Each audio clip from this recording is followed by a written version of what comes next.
Good evening అండి. విచ్చేసిన వాళ్ళందరికీ థ్యాంక్ యూ సో మచ్.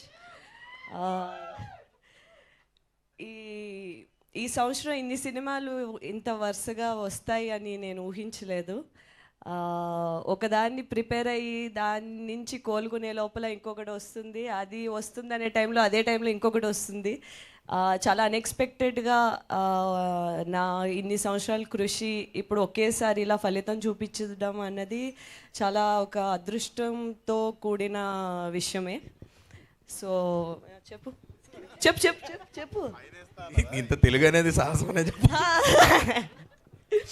ఏదో ఒకటి స్పెషల్ క్వాలిటీ ఉండాలి కదా. నాకు ఉండే ఒక స్పెషల్ క్వాలిటీ తెలుగులో మాట్లాడడం. అది తక్కువ మంది ఉన్నారు కాబట్టి దాంట్లో మనం స్టాండ్అవుట్ అవ్వచ్చు కాబట్టి నేను తీసేసుకుంటాను. కరెక్ట్. ఎస్. సో మా టీం గురించి అది ఆల్రెడీ అందరూ చెప్పారు కాబట్టి మా సినిమా గురించి బ్రీఫ్గా చెప్తాను. ఫస్ట్ అండ్ ఫార్మోస్ట్ దానికన్నా ముందు నేను పిలవగా ఆగు క్లైమాక్స్ సీన్ చెప్పేకు. మొన్న ఇలాగే ఒక ఇంటర్వ్యూలో ఏంటంటే సినిమా గురించి చెప్పండి అంటే first scene, second scene, third scene వరుసగా చెప్పేసింది. తెలిసి ఫస్ట్ 4 సీన్లు చెప్పేసా అని సీసీ లీక్స్, చార్నీ లీక్స్ అని చెప్పావు నువ్వు. సో ఈసారి ఓకే, ఫస్ట్ అయితే నేను గెస్ట్తో స్టార్ట్ చేస్తా. నా ఏంది నా ఇష్టం అది ఏంటి మా ఆంధ్రాలో అంతే ఊరుగా.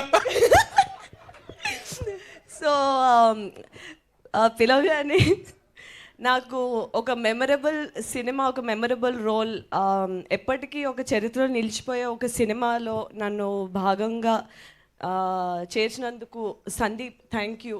నా ప్రతి సినిమాకి నీ ఒక ఏదో ఒక విధంగా నీదో ప్రెజెన్స్ ఉంటుంది, అది నాకు చాలా స్పెషల్.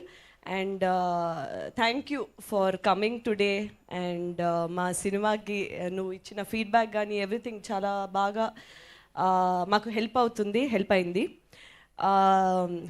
నా కో యాక్టర్, నా ఫ్రెండ్, ఈరోజు మా guest Vishwak Sen, thank you. You know నన్ను ఇలా సపోర్ట్ చేయటానికి వచ్చినందుకు. సో నేను నా లైఫ్లో, నా కెరియర్లో నేను ఏమైనా సంపాదించుకున్నాను అంటే కొంతమంది ఆడియన్స్ ప్రేమ, ఇలాంటి ఒక special you know coworkers turned friends turned family. So ఆ విధంగా నేను చాలా యూనో ఐ ఫీల్ అదృష్టం, సంతోషం అన్నీ. మా సినిమా గురించి వచ్చేస్తాను ఫస్ట్ లాస్ట్కి.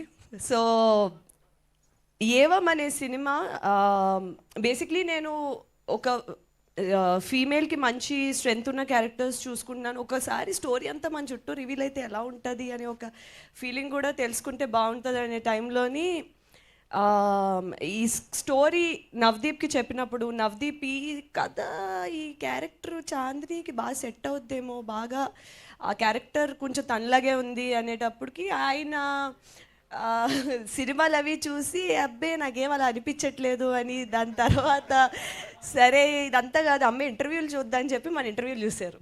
అరే ఇదేగా సౌమ్య, తినేగా మాకు కావాల్సిందని చెప్పి కాస్ట్ చేసుకున్నారు నన్ను. అండ్ ఈ సినిమాలు నేను కూడా ఫస్ట్ పోలీస్ క్యారెక్టర్ ఇది అది అంటే అబ్బా అసలు గన్ను పట్టుకుని మనం వస్తే అందరు గడగడలు ఆడిపోతే కింద నుంచి ఒక ఎలివేషన్ షాట్, పైనుంచి ఒక ఎలివేషన్ షాట్, అసలు హీరో అయిపోవచ్చు అనుకుని వస్తే స్టార్టింగ్లో లేదమ్మా బాగా vulnerable character, sir sir sir అని తిరుగుతూ ఉంటావు, తర్వాత ఆరుకుంటుంది అన్నారు. ఫస్ట్ హాఫ్ చెప్పేసింది.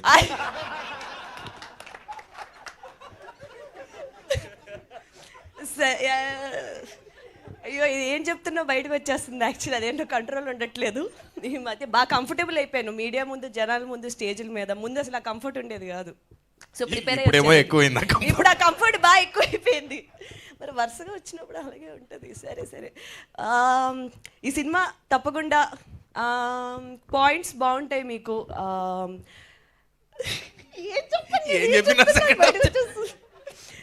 తప్పకుండా జూన్ 14 వచ్చి థియేటర్స్లో ఈ సినిమా చూడండి. మీకు స్టేజ్ మీద ఎంత ఎంటర్టైన్మెంట్ కనిపిస్తుందో దానికి ఒక రెట్టింపు ఎంటర్టైన్మెంట్ అయితే సినిమాలో ఉంటుంది. Okay, please do come watch Evam on June 14. Prakash garu, thank you so much for giving me this film. I will be very grateful for you. Thank you so much ఈ పాత్రను నన్ను ఊహించుకున్నందుకు. And thank you.